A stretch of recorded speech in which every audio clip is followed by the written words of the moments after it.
ঈমান এমন একটা বড় নিয়ামত, ঈমান সবচেয়ে বড় নিয়ামত। ঈমান কেমনে যায় আমরা জানিও না, হাসতে হাসতে ঈমান আমরা বিক্রি করে দিই। 5 টাকার চার কাছেও ঈমান বিক্রি হয়, কথা হই না দি। বুড়া বুড়ির সময় এলে দেখবেন লাঙ্গল মার্কায় গিয়া চা খাওয়ায়, কয় বুট কারে দিবি, আপনারই দিব। চা আপনি খাওয়াইছেন, বুট আপনারই দিব। এবার আনারস মার্কা চা খাওয়াইছে, বুট কারে দিবি, আপনারই তো দিব। চা না আপনি খাওয়াইছেন বলে হয়। একতারা মার্কা গিয়া জিগায় বুট কারে দিবি, কফি খাওয়াইলাম, বুট কারে দিবি, আপনারই দিব। বলুন তো দেখি বুট কয়টা দিল, কয়জন রে? বুট একটা দিল 3 জন রে। ঈমান আছে না গেছে? তাহলে আমাদের অভ্যাস এত খারাপ, 5 টাকার কাছে ঈমান বিক্রি হয়। আব্দুল্লাহ ইবনে আব্বাস রাদিয়াল্লাহু তাআলা আনহু বলেন যে গোটা কোরআনে যদি আর কোনো সূরা না থাকতো, শুধু একটা সূরা, সূরা আসর থাকতো, গোটা পৃথিবীর মানুষের জন্য এই সূরাটা হেদায়েতের জন্য যথেষ্ট ছিল। কি বুঝেন? সুবহানাল্লাহ আসেনি? থাকলে কইেন। গোটা কোরআনে আর কোনো সূরা না থাকলেও চলতো, শুধু এই সূরাটাই পৃথিবীর মানুষের জন্য হেদায়েতের জন্য যথেষ্ট ছিল।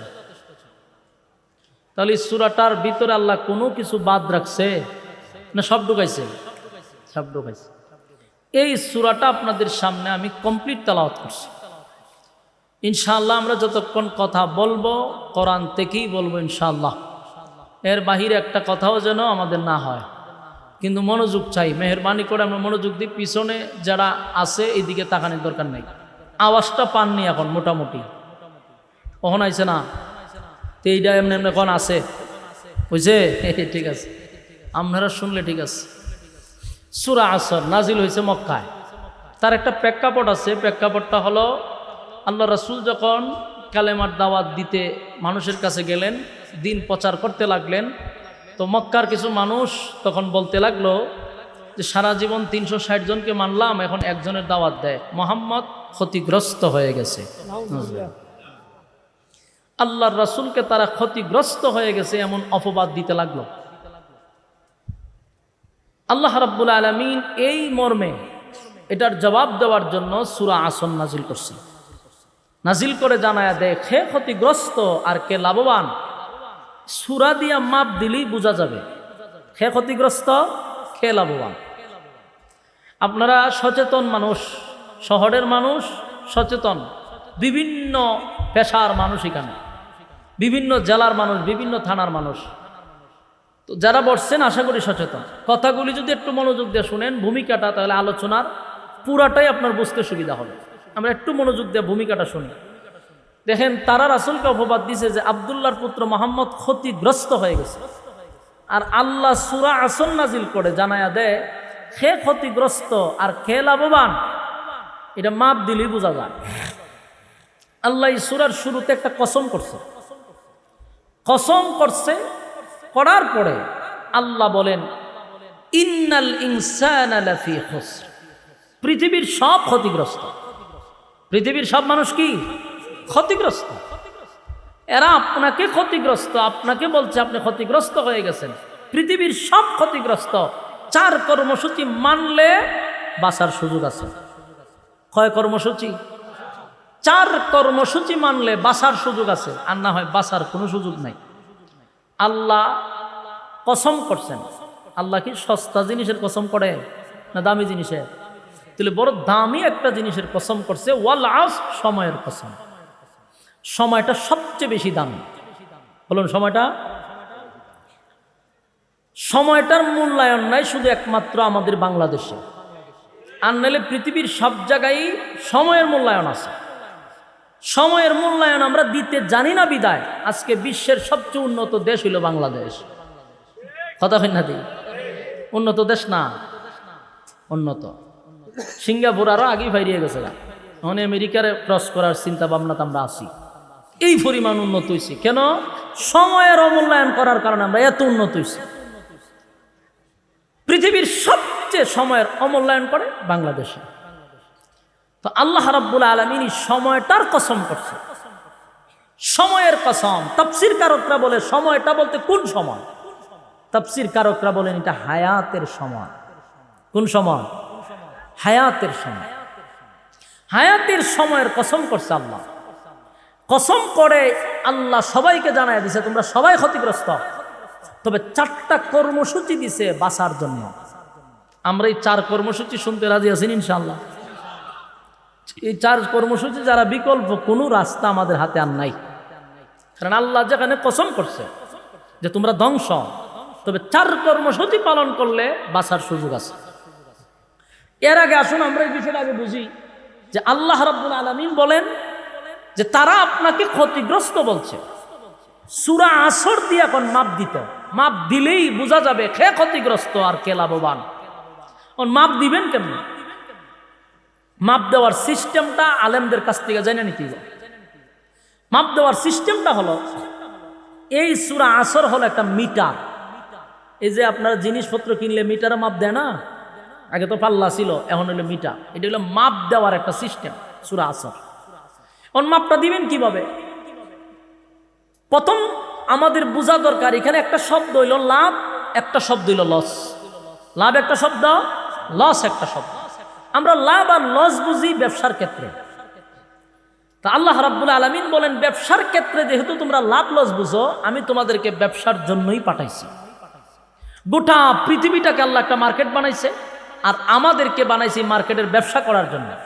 আর শুরুতেই ব্যবসা করতে গেলে যে বিষয়টা দরকার, যে মূলধন দরকার, এটা হলো পুঁজি। আমার কথা বুঝুন না আপনারা? আল্লাহর রাস্তায় একটু হানা কইলে ভালো হয়। কথাগুলি অবশ্যই কোরআন থেকে বলতেছি, একটু মেহরবানি করে হানা কইেন। বলুন ব্যবসা করতে কি লাগে? পুঁজি লাগে। আল্লাহ কয় প্রত্যেকটা মানুষকে আমি পুঁজি দিয়া পাঠাইছি। পুঁজিটা কি? হায়াত। পুঁজিটা কি? হায়াত হলো আমাদের পুঁজি। আর ব্যবসা করার জন্য দুনিয়াটাকে মার্কেট বানাইছে, পুঁজি দিয়া পাঠাইছে যেহেতু ব্যবসা করবা। মুনাফা কি? মুনাফা হলো নেক আমল। মুনাফা কি? নেক আমল হলো আমাদের মুনাফা, আর পুঁজি হলো আমাদের হায়াত, মার্কেট হলো দুনিয়া। এখন ব্যবসা করতে গেলে লস লাভ। আল্লাহ বলেন এই মার্কেটে ব্যবসা করতে আইসা লস লাভটা কোন সময় বুঝি? যখন আমাদের পুঁজি সব শেষ, মুনাফা আসলো না। বলুন লাভ না লস? এখন মুনাফা আছে মানে মেইন পুঁজি আছে, যা আসলো এটার কয় লাভ। তাহলে চিন্তা করুন তো, আমরা যে আল্লাহ হায়াত দিয়া পাঠাইছে পুঁজি দিয়া, এটা হলো আমাদের হায়াত। আমরা যদি গড়ে 60 বছর বাঁচি, তাহলে আমরা যদি 60 বছর বাঁচি, যাদের বয়স 30, তাহলে আর বাঁচবো কয় বছর? 30 বছর। তাহলে আমাদের পুঁজি গেল কয় বছর? 30 বছর পুঁজি চলে গেছে। এখন আপনি মাপ দেন, বালিশের সঙ্গে মাথা লাগায় চিন্তা করুন তো দেখি, 30 বছরের পুঁজি আমার চলে গেল, আমি মুনাফা কতটুকু অর্জন করছি? হিসাব মিলায় বলুন তো দেখি, ব্যবসায় লাভবান না ক্ষতিগ্রস্ত? আমার কথাটা বুঝছেন না আপনারা? এরপরও যদি না বোঝেন, একদম পানির মতো কথা। বয়সটার আপনি বাক করেন, আপনার যদি হয় 60 বছর, তাহলে বাকি যে বছরটা পাইতেছেন এটা আপনার জন্য বোনাস। কিন্তু গড়ে ধরুন 60 বছর, 40 বছর যাদের হয়ে গেছে, বাঁচলে না হয় 20 বছর বাঁচবো, তাহলে 40 বছরের পুঁজি চলে গেছে। 40 বছরের পুঁজি দিয়া মুনাফা মানে নেক আমল কতটুকু অর্জন করছেন? হিসাব মিলাইয়া দেখা যায় আমরা ক্ষতিগ্রস্ত। ব্যবসায় লাভবান না ক্ষতিগ্রস্ত? ওই কারণে আমরা প্রত্যেকেই যদি হিসাব করি, হিসাবের শেষে লস আসবে না লাভ? আমরা হিসাব মিলাই দেখি আমরা ক্ষতিগ্রস্ত। এই জন্য আল্লাহ শুরুতেই বলছেন ওয়াল আসর, সময়ের কসম, ইন্নাল ইনসানা লাফি খুসর, পৃথিবীর সব মানুষ ক্ষতিগ্রস্ত। কারণ যারাই হিসাব মিলাবে লাভবান হবে না ক্ষতিগ্রস্ত? কারণ হায়াত পুঁজি যেই পরিমাণ গেছে এই পরিমাণ কিন্তু মুনাফা আসে নাই, না আসছে? মুনাফা বেশি না আসলে তো আমরা লস। এই জন্য আল্লাহ হয় সবাই ক্ষতিগ্রস্ত। বেঈমানরা যখন রাসূলকে কয় আপনি ক্ষতিগ্রস্ত, আল্লাহ হয় এরা এখন মাপ দিত, দিয়া দেখুক এরা ক্ষতিগ্রস্ত না আপনি ক্ষতিগ্রস্ত। হিসাব মিলায় দেখা যায় তারা ক্ষতিগ্রস্ত। এই আয়াত, এই সূরা নাজিল হয়েছে 1500 বছর আগে, এখন আসেনি? হুকুম আসেনি? কিয়ামত পর্যন্ত থাকবে। কিয়ামত পর্যন্ত মানুষকে আল্লাহ মাপ দেওয়ার জন্য বলছে। গড়ে মিলায়া 60 ধরো, 60-এর মধ্যে তোমার বয়স কত হিসাব করো, এই পরিমাণ পুঁজি চলে গেছে, বাকি ব্যবসা দিয়ে কি পরিমাণ মুনাফা অর্জন করছো, হিসাব মিলায়া দেখা যায় ক্ষতিগ্রস্ত। এখন 4 কর্মসূচি যদি পালন করি আল্লাহ বলেন বাঁচার সুযোগ আছে। এটা একটু পিছনে নেনছেন, এটা পিছনে নেন, এটা এমন একটা সিস্টেমে দিছে।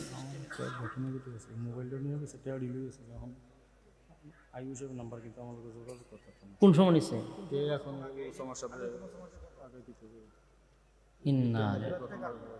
কত আপনি হিসাব করে চলবেন না, এখানে তো সব ইরেঞ্চি মিরেঞ্চি থাকতে পারে, জানেনি 100%। আইসে ওয়াজন তো মোবাইলটাও নিচ্ছে, টেহাডিও লয়ে গেছে গা। চিন্তা করছে সবাই কি ওয়াজনতে আসছে না কিছু হিরঞ্চি পকেট মারি কেন আছে না নাই? সাবধান, টেকাও নিছে, মোবাইলও লয়ে গেছে। ওই যে মুসল্লির বেশে আসছে টুপি টাপি মাথার দিয়ে, এরা তো সুযোগ সন্ধান কোন জায়গায় বিল লাগবো আর বাস পকেটে আর ঢুকাই দেবো। চিন্তা করছে, আচ্ছা দাঁড়ান দেখতেছেন, চিন্তা করছেন কারবারটা মারাত্মক সমস্যা, কিন্তু খুব সাবধান থাকতে হবে। হিরিঞ্চি এখানে ঘুরতেছে, কত বড় সাহস, মাহফিলের ভিতরে ঢুকে আর পরে টেকাটি লয়ে গেছে বেচারা। মাহফিলের মেইন লোক, যার দাওয়াতে আমরা আসছি, তার পকেটে টেকা নাই মানে আমরাও নাই, কথা ঠিক নেই। দরবার তো লাগাইছে। আমি সব মোবাইল বন্ধ, অনেকক্ষণ ধরে আমি ফোন দিতেছি, মোবাইলটা বন্ধ পাইতেছি, মোবাইল বন্ধ না, এই বিষয়ে টো বন্ধ, হুজুরের টো বন্ধ হয়েছে, ঢুকতেছে না। আচ্ছা দেখতেছেন, আচ্ছা বসেন, খুব সাবধান, পকেট মকেট সাবধান রাখেন। সবাই কিন্তু আপনার মতো এরকম মুসল্লি না, সবাই যার যার ধান্দা আছে না নাই, সাবধান সাবধান। এটা তো হইব, এটা 100%। এই জন্য একটু সচেতন থাকা, সবাই পকেট সাবধান রাখেন, পকেট সাবধান রাখেন। চিন্তা করছেন টেকাও নিছে, মোবাইলও লেগে গেছে। 27 নিছে। আচ্ছা আল্লাহ এর হেদায়েত দান করুক, আমিন। সম্মানিত সুধী, এখন আসুন, এখন এই যে ক্ষতিগ্রস্ত আমরা হব, এটা আল্লাহ ডাইরেক্ট কসম খেয়ে বলে দিছে। কিন্তু আল্লাহর মায়া দয়া বেশি তো আমাদের প্রতি, এই জন্য 4টা কর্মসূচি দিছে। কয়টা কর্মসূচি? 4টা কর্মসূচি দিয়ে এটাই বুঝাইছে, বাঁচতে চাইলে 4 কর্মসূচি পালন করতে হবে। মানে আপনারা কি 4 কর্মসূচি পালন করতে রাজি না? আপনারা খুব বিরক্ত লাগতেছে, আপনারা লক্ষণ খুব খারাপ, বিরক্ত লাগতেছে নি? 4 কর্মসূচি পালন করা ছাড়া বাঁচার কোনো সুযোগ নাই। আসুন আমরা 4টা কর্মসূচি দিয়া আমার আলোচনা শেষ। এর ভিত্তিতে হুজুরের সাথে আমরা যোগাযোগ করতে চাই, এসে পড়ব। 1 নাম্বার, ইল্লাল্লাযীনা আমানু, ইল্লাল্লাযীনা আমানু। 1 নাম্বার কর্মসূচি হলো ঈমান। 1 নাম্বার কর্মসূচি কি? ঈমান। 1 নাম্বার কর্মসূচি হলো ঈমান। রব্বে কারীম বলেন ইল্লাল্লাযীনা আমানু, ঈমান আনতে হবে কার উপরে? 1 নাম্বার ঈমান আনতে হবে আল্লাহর উপরে। এই কথা কর্মসূচির 1 নাম্বারটা হলো ঈমান। 1 নাম্বার বলার পরে আপনারা আর ভিতরে প্রশ্ন আসতে পারে, হুজুর আমরা যারা বসছি সবাই তো ঈমানদার দাবি করি বসছি, তাহলে তো 1 নাম্বার কর্মসূচি অলরেডি পালনই করছি, ঠিক না? কিতা বুঝুন? রব্বে কারীম বলেন 1 নাম্বার হলো ঈমান। ঈমান আনতে হবে আমি আল্লাহর উপরে। তাহলে 4টা কর্মসূচির মধ্যে 1 নাম্বার হলো ঈমান। এখানে যারা বসছি কেউ কি বেঈমান হইয়া বসছি না? সবার দাবি আমরা ঈমানদার। একটু আওয়াজ দিলে কি গুণ হইব? সবাই তো ঈমানের দাবি লইয়া বসছি, কেউ কিন্তু বেঈমান হইয়া বসি নাই। তাহলে আমরা তো 1 নাম্বার কর্মসূচি অলরেডি পালন করে বলাইছি, ঠিক না? তাহলে আল্লাহ কেন বললেন ঈমান আনো এক আল্লাহর উপরে? মালিক ঈমানদারকে ঈমানের ওয়াজ কেন করলো? আমরা যদি সবাই ঈমানের দাবি নিয়ে এখানে বসি, তাহলে তো আল্লাহ আমাদেরকে ওয়াজ করার দরকার ছিল না, কথা হয় না? তাহলে বেঈমানরা ঈমান আনার কথা বলার দরকার। কিন্তু কোরআনের বহু জায়গায় দেখবেন ইয়া আইয়ুহাল্লাযীনা আমানু, আল্লাহ ঈমানদারকে ঈমানের ওয়াজ করে, কথা হয় না? ঈমানদারকে জাহান্নামের আগুন থেকে বাঁচার জন্য আল্লাহ বলে ইয়া আইয়ুহাল্লাযীনা আমানু কু আনফুসাকুম ওয়া আহলিকুম নারা। এখানেও আল্লাহ ঈমানদারকে বলে জাহান্নামের আগুন থেকে বাঁচো। ইল্লাল্লাযীনা আমানু, আল্লাহ বলে ঈমান আনো, তাহলে ঈমানদারকে আল্লাহ ঈমানের দাওয়াত দেয়। কথা কন বছর ভালো লাগবে না। ইল্লাল্লাযীনা আমানু, ঈমান আনার কথা আল্লাহ বলছে, তাহলে হিসাব মিলায়া দেখা যায় ঈমানদারকে আল্লাহ ঈমানের দাওয়াত দেয়। কথা দেখুন না। প্রশ্ন হলো, ঈমানদার আমরা তো ঈমানের দাবি নিয়ে এখানে বসছি, কেউ কিন্তু বেঈমান হইয়া বসি নাই গো। সবার ভিতরে ঈমান আছে, দাড়ি আছে, টুপি আছে, নামাজ পড়ি, সর্বদিক মিলাইয়া ঈমানদার দাবি করে প্যান্ডেলের ভিতরে ঢুকলাম। এখন আমাদেরকে ঈমানের দাওয়াত দেওয়া হয় কেন? কথা হন। আল্লাহ বলেন ঈমান আনতে হবে। ঈমান তোমরা আনছি কারণ আমরা ঈমানদার দাবি করি বসছি, কিন্তু এরপরও আমাদের কাছে ঈমান মাপার কোনো থার্মোমিটার নেই। না আছে? ঈমান মাপার থার্মোমিটার যদি থাকতো, আর এটা দিয়া যদি মাপ দেওয়া হতো, তাহলে দেখতেন বক্তা শ্রোতা উভয়ের ঈমানের কৌটা জিরোতে দেখা দিত। কথা কয় না? কারণ আমরা কোন কথা ঈমান যায়, কোন কথা ঈমান আয় এটাই জানি না। ঈমান মাপার কোন থার্মোমিটার আমাদের কাছে নাই রে। এই জন্য আমরা সুদ খায়াও ঈমানদার দাবি করি, ঘুষ খাওয়ার পর ঈমানদার দাবি করি, নামাজ না পড়াও ঈমানদার দাবি করি, টেন্ডারবাজি সাদাবাজি কইরাও ঈমানদার দাবি করি, খুন বদমাশি কইরা ঈমানদার দাবি করি, এরপরে দর্শনের সেঞ্চুরি করার পর ঈমানদার দাবি করি, আর লুটপাট করার পর ঈমানদার দাবি করি। বাস্তব না বাস্তব? এর একটা কারণ হলো ঈমান মাপার কোনো থার্মোমিটার নাই, যার কারণে সবাই দাবি কইরা বসে রয়েছি আমরা ঈমানদার। আমরা যদি আসলে ঈমানদার হতাম, তাহলে আল্লাহ ঈমানদারকে ঈমানের ওয়াজ করতো না। যুবক ভাই, ঈমান এমন একটা বড় নিয়ামত, ঈমান সবচেয়ে বড় নিয়ামত। ঈমান কেমনে যায় আমরা জানিও না। হাসতে হাসতে ঈমান আমরা বিক্রি করে দিই। 5 টাকার চার কাছেও ঈমান বিক্রি হয়। কথা কইনা দি।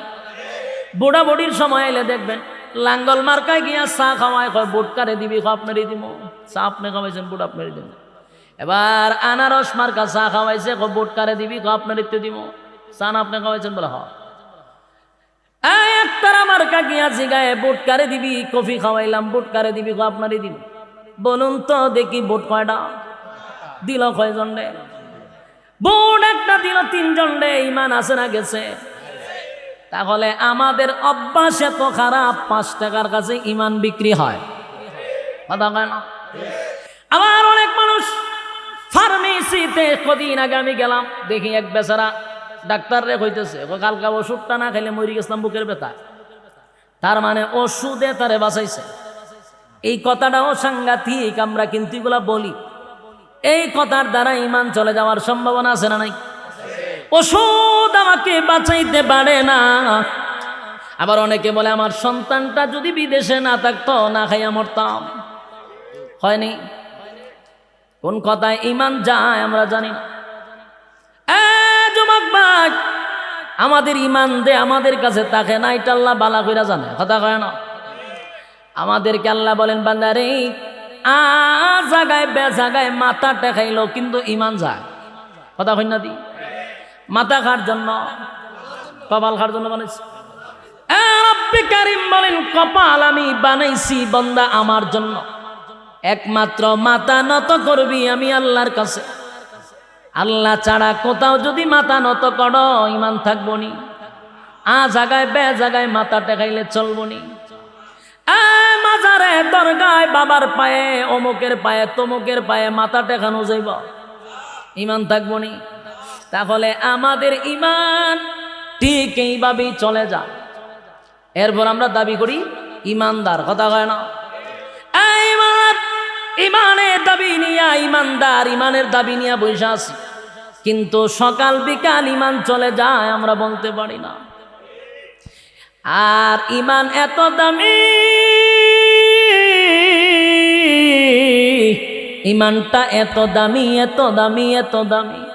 আল্লাহ বলে বান্দারে ইমান যদি থাকে, পাহাড় পরিমাণ গুনাহ যদি হয়, আল্লাহর হক নষ্ট করছেন, বান্দা যদি একটা সময় ভিতরে এটা বুঝে আসে যে আমি গুনাহ করতে করতে পাহাড় পরিমাণ করছি, গুনাহ করতে করতে সাগরের পেনা পরিমাণ করে ফলাইছি, এটা যদি একটা সময় বুঝে আসে, আর বান্দা যদি তার সমস্ত গুনাহর উপরে লজ্জিত হয়ে যায়, ইমান আছে কিন্তু গুনাহ আছে, ইমান থাকার পরে গুনাহ আছে, গুনাহ আছে ইমানও আছে গো। গুনাহটা যদি সাগরের ফেনার মতো হয়ে যায়, পাহাড় পর্বতের মতো হয়ে যায়, আর এই গুনাহর উপরে যদি বান্দা কোনো সময় লজ্জিত হয়ে যায়, বান্দা যদি লজ্জিত হইয়া চিন্তা করে আমি তো গুনাহ করছি,